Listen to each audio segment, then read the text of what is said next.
नमस्कार. तुम्ही पाहत आहात राजकारण आणि समाजकारण यूट्यूब चॅनल माधव गायकवाड. मुंबईमध्ये शिवसेनेचे 2 मेळावे संपन्न झाले.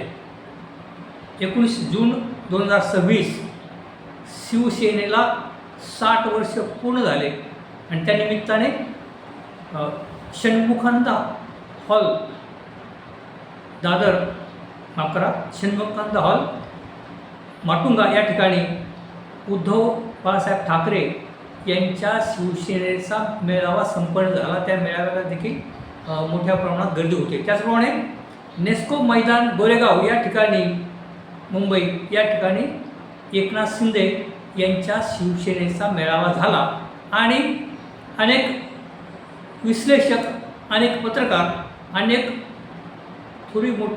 थोर मोठी माणसं ही या संदर्भामध्ये आपले विश्लेषण करत आहेत, समीक्षा करत आहेत उद्धव बाळासाहेब ठाकरे यांच्या भाषणाच्या संदर्भामध्ये किंवा एकनाथ शिंदे यांच्या भाषणाच्या संदर्भामध्ये. बाकी आता चर्चा चालू झालेली आणि त्याच्या पद्धतीचं परीक्षण वेगवेगळ्या माध्यमातून आता होत आहे. परंतु मी या ठिकाणी अत्यंत महत्त्वाचा मुद्दा आपल्यासमोर घेऊन आलो आहे आणि त्या विषयावर फारसे लोक कोणी बोलत नाही, पण एक ठळक घटना दोन्ही मेळाव्यामध्ये घडलेले या संदर्भामध्ये मी आपल्याशी बोलत आहे.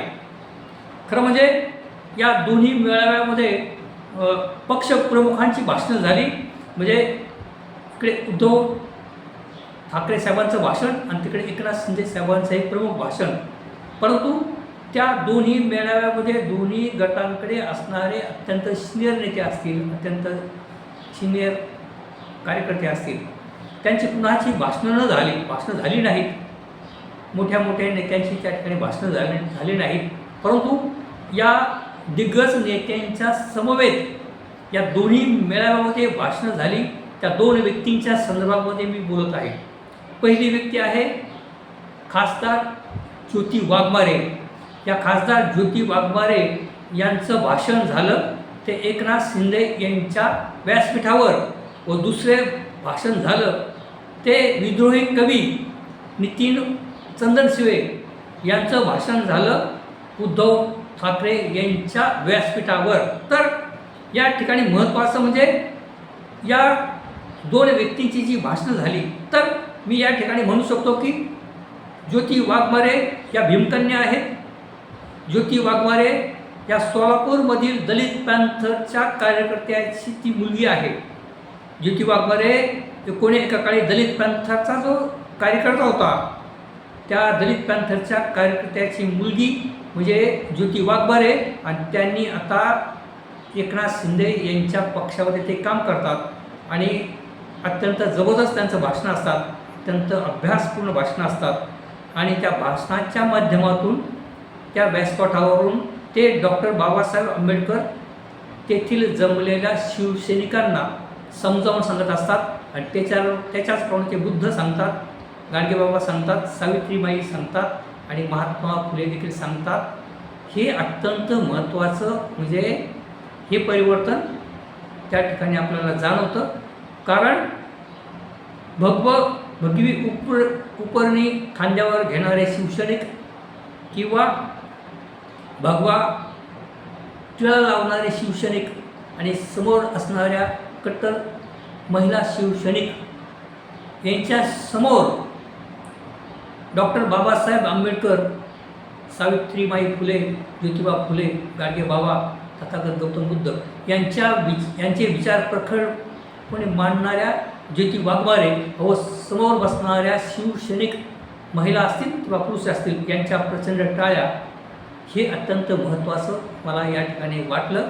दुसरं या ठिकाणी म्हणजे जो नौखा मुंगा आहे, विद्रोही कवी आहे, त्या विद्रोही कवीची माझा कांबळे ही कविता अत्यंत प्रसिद्ध आहे. विद्रोही कविता आहे, ती फार मोठी कविता आहे आणि त्या कवितेच्या माध्यमातून त्याने एक विद्रोहाच्या माध्यमातून समाज वास्तव्य जगासमोर मांडण्याचा प्रयत्न केला आहे आणि ती कविता ज्या वेळेला सादर करतो नितीन चंदनशिवे उद्धव ठाकरे यांच्या व्यासपीठावरून त्यावेळेला की समोर बसलेल्या शिवसैनिकांनी टाळ्यांचा गजर केलेला असतो आणि चंदनशिवे त्या व्यासपीठावर बोलत असताना साहजिकच उद्धव ठाकरे असतील किंवा संजय राऊत साहेब यांच्या भूमिकाचं तो समर्थन करणार हे बरोबर आहे, परंतु त्याचबरोबर चंदन शिवे हे डॉक्टर बाबासाहेब आंबेडकर, महात्मा फुले सावित्रीबाई आणि गाडगे बाबा तथागत गौतम बुद्ध यांचे दाखले देतात, हे देखील अत्यंत महत्त्वाचं आपल्याला या ठिकाणी जाणवतं. आता विचार करा,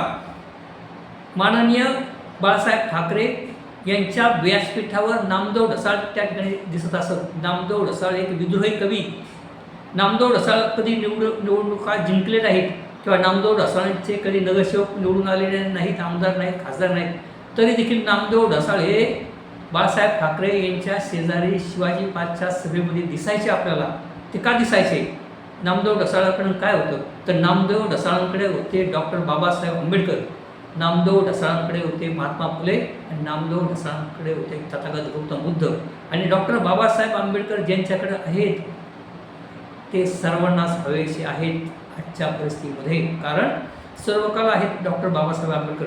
त्यावेळेला देखील बाबासाहेब आंबेडकर सत्य होते आणि आजच्या परिस्थितीत देखील बाबासाहेब सत्य आहेत, कारण बाबासाहेबांनी जे लिहून ठेवले, बाबासाहेबांनी जी घटना निर्मिती केलेली आहे ते बाबासाहेबांनी अनेक पिढ्यांचा विचार करून ते सर्व लिहून ठेवलेलं आहे. आणि म्हणून बाबासाहेबांना कुणाची नाकारण्याची हिंमत नाही आणि म्हणून बाबासाहेब हे सर्वांनाच हवे आहेत. कारण नरेंद्र मोदी साहेब ज्या वेळेला निवडून येतात, ज्या वेळेला ते संसदेमध्ये जातात, त्यावेळेला बाबासाहेबांच्या संविधानाला नतमस्तक होतात आणि अनेकदा बाबासाहेबांचा उल्लेख करतात. आणि म्हणूनच बाबासाहेब भाजपाला हवेत, बाबासाहेब शिवसेनेला हवेत, बाबासाहेब सर्वांनाच हवेत.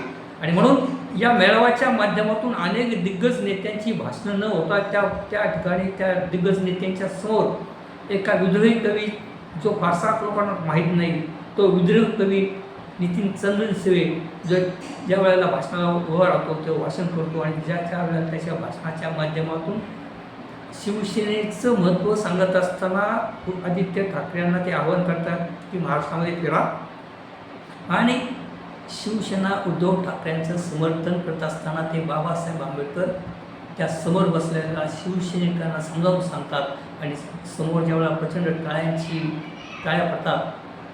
हा इतिहास ही बाबासाहेब. आणि दुसऱ्या बाजूला एकनाथ शिंदे साहेबांच्या सभेमध्ये ज्योती वाघमारे तडाखेबंद भाषणं करतात आणि तडाखेबंद भाषणं करत असताना त्या साहजिकच एकनाथ शिंदे साहेबांची भूमिका कशी बरोबर आहे हे लोकांना समजावून सांगतात आणि शिवसेनेच्या माध्यमातून ते जे एकनाथ शिंदे साहेबांच्या शिवसेनेच्या माध्यमातून ते संजय राऊत यांना देखील टक्कर देण्याची भाषा करतात, कारण त्यांच्याकडे विचार आहेत डॉक्टर बाबासाहेब आंबेडकरांचे आणि डॉक्टर बाबासाहेब आंबेडकरांच्या विचारांच्या माध्यमातून ते जरी कुठल्याही पक्षामध्ये असले, त्यांची भूमिका कुठलीही असू द्या, राजकारणाचं काही होऊ द्या, उद्या शिवसेना उद्धव बाळासाहेब ठाकरे यांच्या शिवसेनेची वाढ होईल किंवा उद्धव बाळासाहेब ठाकरे यांची शिवसेना लयास असते जाईल. कुठला पक्ष संपत नसतो, परंतु त्या पक्षाची वाढ कमी होईल, त्या पक्ष क्षीण होईल किंवा पुन्हा एकदा उद्धव बाळासाहेब ठाकरे यांचा पक्ष पुन्हा एकदा भरारी घेईल किंवा या ठिकाणी एकनाथ शिंदे यांचं जो आता प्रचंड वजन वाढले भारतभर, त्यांचं वजन अधिक वाढेल किंवा भारतीय जनता पार्टी एकनाथ शिंदे साहेबांच्या शिवसेनेला पुढील काळामध्ये गिळंकृत करील, हा पुढील काळ ठरवेल. परंतु या ठिकाणी बाकी आपल्याला मी म्हणू शकतो की नितीन चंदन शिवेच्या माध्यमातून त्यांनी डॉक्टर बाबासाहेब आंबेडकर तिथं असणाऱ्या शिवसैनिकांना समजावून सांगितला आणि प्रचंड टाळ्या पडली. आणि इकडे ज्योती वाघमारे यांनी देखील एकनाथ शिंदे यांचं समर्थन करत असताना देखील बुद्ध बाबासाहेब शाहू आणि महात्मा ज्योतिबा फुले सावित्रीबाई ही ज्या वेळेला तेथील शिवसैनिकांना समोर बोलते आणि त्यावेळेला माझ्यासारख्याला असं वाटतं की काही गुजभर तरी या शिवसैनिकांच्या मस्तकामध्ये बाबासाहेब जातील. विशेषतः शिवसैनिक महिला, या शिवसैनिकांच्या महिलांच्या मस्तकामध्ये गुंजभर तरी डॉक्टर बाबासाहेब आंबेडकर ज्योतिताई वाघमारे यांच्या माध्यमातून गेले तरी फार मोठं कार्य ज्योती वाघमारे यांनी केलं असं आपल्याला म्हणता येईल. आणि म्हणून या ठिकाणी बाकी आता विश्लेषण करणारे या ज्योती वाघमारे यांचं फारसं नाव घेणार नाही किंवा नितीन चंदन शिवेचं नाव घेणार नाहीत, परंतु या दोन्ही मेळावे गाजवले आहेत ते नितीन चंदन शिवे या भीमाच्या लेखाने, व दुसरा मेळावा गाजवला आहे तो ज्योती वाघमारे या भीमाच्या कन्येने. आणि म्हणून पुढील काळामध्ये डॉक्टर बाबासाहेब आंबेडकर हे सर्वांनाच हवे आहेत. बाबासाहेब आंबेडकर हे सर्वांनाच पाहिजे आहेत आणि बाबासाहेबांशिवाय आता यापुढील काळामध्ये कुठल्याही पक्षाला गत्यंतर नाही, हेच या गोष्टीवरून सिद्ध होत आहे.